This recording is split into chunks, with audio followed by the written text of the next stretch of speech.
Hello everybody and welcome to the first lesson in a series of videos on the subject of the Wars of the Roses for AQA A-Level History. Now, I've been meaning to do a series on the Wars of the Roses for a very long time. It's an area of history that's very fascinating, that's very interesting. And we are going to begin our course of understanding and our study by just thinking about what England looked like in terms of its society and political structure in 1450. We're going to be concerning ourselves with the reign of Henry VI, the weakness of Henry VI's reign, his mental health issues and subsequent breakdown, as well as the growing of baronial factions, so factions concerning different baron families, and then thinking about a couple of events that take place immediately as we get into the 1450s, Cade Rebellion, and also the loss of Normandy and the sort of legacy of the 100 Years' War. So ultimately, this is a period of history that will take us from 1450, when we start to see the outbreak of tensions between the two major factions of the Wars of the Roses, all the way to the turn of the century in 1499, which is the sort of first part of the reign of Henry VII. Who, of course, is the first of the Tudor dynasty and sort of solidifies the two houses, brings them together, and ultimately ends the Wars of the Roses. Now, for those of you who have studied this already and maybe are going over these lessons for revision, or maybe have a basic familial understanding of the Wars of the Roses already, you will know that the Wars of the Roses essentially concerned two major factions. Both factions had some claim to the throne. We'll talk about whose claim was stronger later on, and we'll talk about why they have different claims to the throne. But ultimately, they divide into a Yorkist faction and a Lancastrian faction. And if you want to say that the Lancastrians win the Wars of the Roses, then you would theoretically be correct, because obviously after the reign of Edward, after his sudden death, after the tumultuous period of Richard III, we of course see Henry VII take the throne in 1485, who of course was a Lancastrian, distantly related Lancastrian, who then merged the two houses together by marrying Elizabeth of York. But that's all to come. Instead, at the moment, what we're going to do is talk about the reign of Henry VI and talk about English society and politics in 1450. Now, Henry VI would reign for two periods, the first of which begins in 1422 and lasts until 1461. The second is from 1470 to 1471, a very short period where he is reinstalled on the throne. But the reign of Henry VI is marked by his inability to control internal factional struggles, his inability to manage the consequences of military losses abroad, and also the inability to address widespread discontent at home. And if we begin with this area of study, he doesn't have the best ascension to the throne, because he ascends to the throne as a child. He ascends to the throne as a child in 1422, after the death of his father, who was Henry V. And he struggled with leadership throughout much of his reign. The early period of his reign, when he was a child, from the 1420s onward, was marked by the regency of powerful nobles.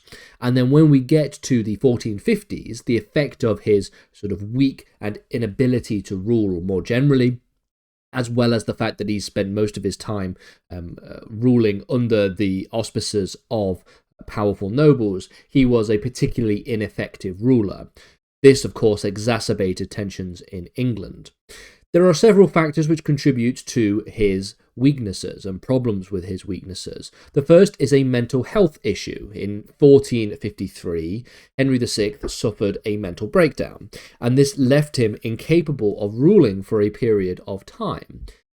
The result is therefore a power vacuum that allows the ambitious nobles and ambitious factions, some of whom do have a claim of their own to the throne, to fight for control of the kingdom.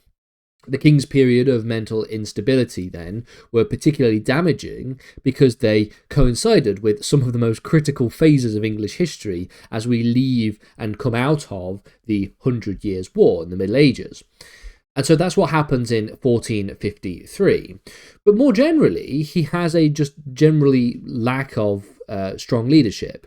He was described as a pious and intellectual man, but he often lacked the decisiveness and the political skill that was needed to manage his kingdom. This inability then to build a strong royal administration or to engage effectively in any meaningful sense with the nobility led to widespread frustration. What is particularly evident is his handling of military campaigns in France, which in fact contributes to some domestic unrests at the same time. So we'll talk about the loss of Normandy in a second. Ultimately then, Henry VI was unable to manage the growing rivalry that is beginning to take place between powerful noble families. The House of Lancaster, the Lancastrians, was the house to which he belonged, and the House of York was the house that began to assert greater amounts of authority. We'll talk about the two factions in a second, but ultimately the instability was a precursor to the Wars of the Roses. The civil wars that sort of start early on, and then there's a period that we often describe as an uneasy peace, which we'll get to in a future lesson, and then the Wars of the Roses then break out far more substantively following the uneasy peace. So we start to see at this time the beginnings of baronial factions, factions between baron houses. English politics was deeply affected by these divisions.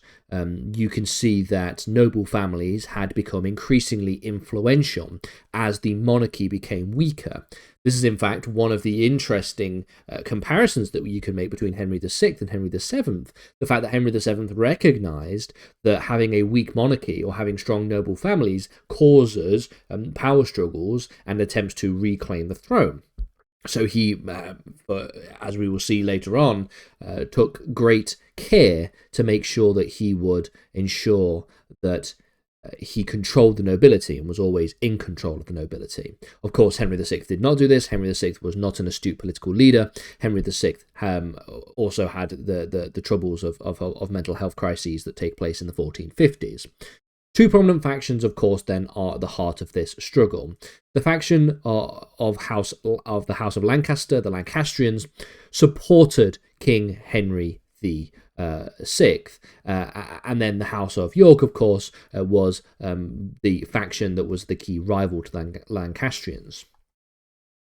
So, looking at these two groups, then, you can see that the Lancastrians, of course, supported Henry VI, because he himself was a member of House of Lancaster. The Lancastrians were led by other notable figures like William de la Pole, who was the Duke of Suffolk, and also Henry's queen, the wife of Henry VI, Margaret of Anjou.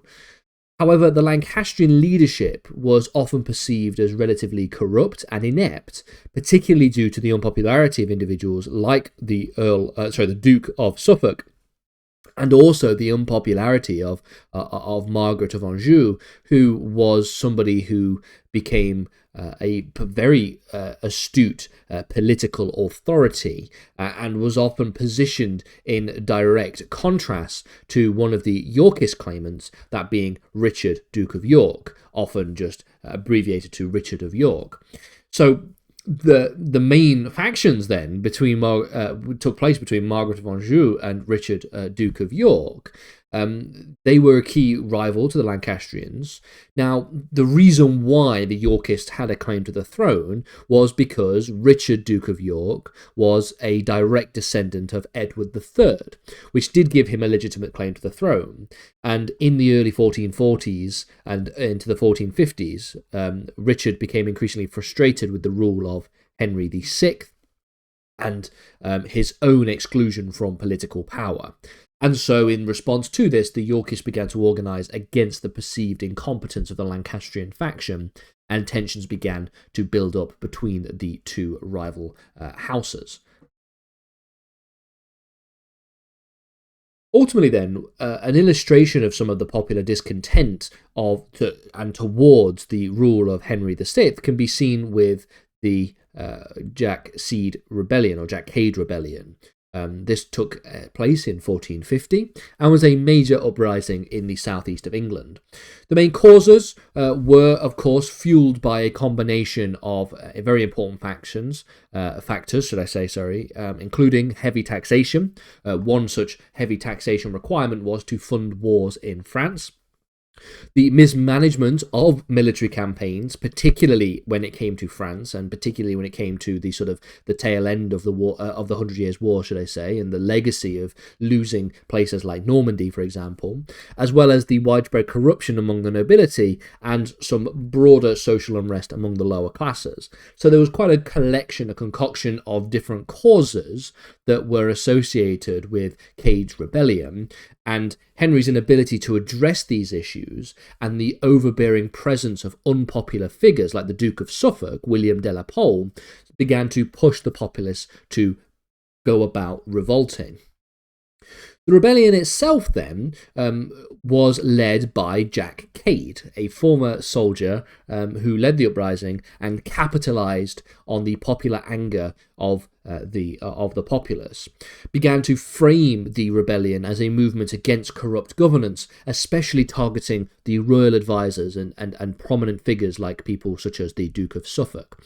The rebels marched onto London, should I say, in June 1450, and in fact gained some key successes. They in fact briefly took control of the city. Now, the goals of the rebellion were, of course, directly contrasting the cause of the rebellion. So if one of the causes of the rebellion is heavy taxation, then you can basically assume that one of the goals is to reduce taxation. And we can see this. Cade and his followers demanded the removal of corrupt officials, the end of oppressive taxation, and the restoration of justice. They were particularly concerned about the loss of Normandy, and they wanted accountability for the failures associated with the 100 Years' War. Now, in response, we can see that the revolt is, in fact, something that ultimately is suppressed by royal forces, despite there being initial successes, and despite the fact that the rebellion did in fact take control of London for a brief time in the sort of summer period of 1450. Jack Cade himself was killed in July 1450, and the rebellion very quickly fizzled out after that. But more so than the specific details of Cade's rebellion, the impact that this had on the perception towards Henry VI is one of those key indications that you need to think about in more detail. Ultimately, the rebellion itself signified and revealed quite deep-seated dissatisfaction with the government and highlighted the weakness of the rule of Henry VI. So too was the loss of Normandy. The loss of Normandy was a devastating blow to English prestige and power. Normandy had been part of the English holdings in France since the 12th century, and its loss marks a significant defeat in the 100 Years' War, which arguably took place from around 1337 to 1453. The background to this is very, very clear. We can see that under the reign of Henry V, one of the major warrior kings of the 100 Years' War, England enjoyed a very interesting and very strong string of military successes in France. We see things like the Battle of Agincourt in 1415, the subsequent Treaty of Tudors in 1420, which recognises Henry V as the heir to the French throne. However, upon the sudden death of Henry V in 1422, English control of France began to weaken as the result of internal divisions, as well as the resurgence of French forces under the leadership and under the tutelage of Joan of Arc. We see the resurgence of the French. Now, this is not a history of the 100 Years' War. If you want to go and have a look at that, there's plenty of books out there for that topic. But it gives you a basic overview of the context associated with the loss of Normandy. Now, by the time we get to the reign of Henry VI, we can see that England had lost most of its French territories. So almost the high watermark of the period in which we see control of France was probably the Treaty of Toulouse and the Battle of Agincourt. But by the time we get to the reign of Henry VI, and as we get into the 1440s and the 1450s, England lost most of its territories. Normandy in 1450 then fell to the French. The loss of Normandy itself was the culmination of years of military failure that was exacerbated by poor leadership, factionalism, and the lack of strategic focus. If you couple that with the resurgence of the French under Joan of Arc, you can see why the English were unable to maintain any kind of holding in France after the death of Henry V. Its impact then was significant because the loss of Normandy was one of those key factors in Cade's rebellion, and it was seen as a symbol of royal failure. And so, broadly speaking, if you combine the frustration over the loss of Normandy with things like the rising of taxes, the king's inability to effectively manage his realm, we can see that widespread dissatisfaction is beginning to take root within English society. Now, the next lesson is going to concern ourselves with the emerging power and influence of Richard of York. We've spent most of this lesson talking about English politics in 1450 and specifically the reign of Henry VI, one side of the political spectrum. The next side we will talk about the Yorkist position, the position and influence of Richard of York. In terms of citations and further reading for this particular module, I've ascertained quite a few here. Now, ultimately, the Access to History textbook is one of the most important and is the one that I rely the most heavily on, which is the one from Turvey. It goes a little bit further than what the AQA specification requires of you. It goes past 1499 and goes all the way to 1509, which is the death of Henry VII, of course, and the ascension of Henry VIII. But any of these would be particularly useful. There are others. There's the Cambridge textbook that is specific for this module. But I assume that anybody who is taking this module on the Wars of the Roses will have an understanding and an idea of the kinds of citations and sources that you might be able to get your hands on. There is also some further ones as well that I don't believe I've cited here. There's the Cambridge Medieval History textbook series on the Wars of the Roses, which conveniently covers basically the same period of history, and it isn't too long either, although it's quite scholarly and academic. I might bring that into the citations as well towards the end. I hope you've enjoyed this lesson. I hope you've enjoyed this introduction. Be sure to stay tuned for more videos in the future, and be sure to stay tuned for the next lesson, which will concern the impact of and the emerging power and influence of Richard of York.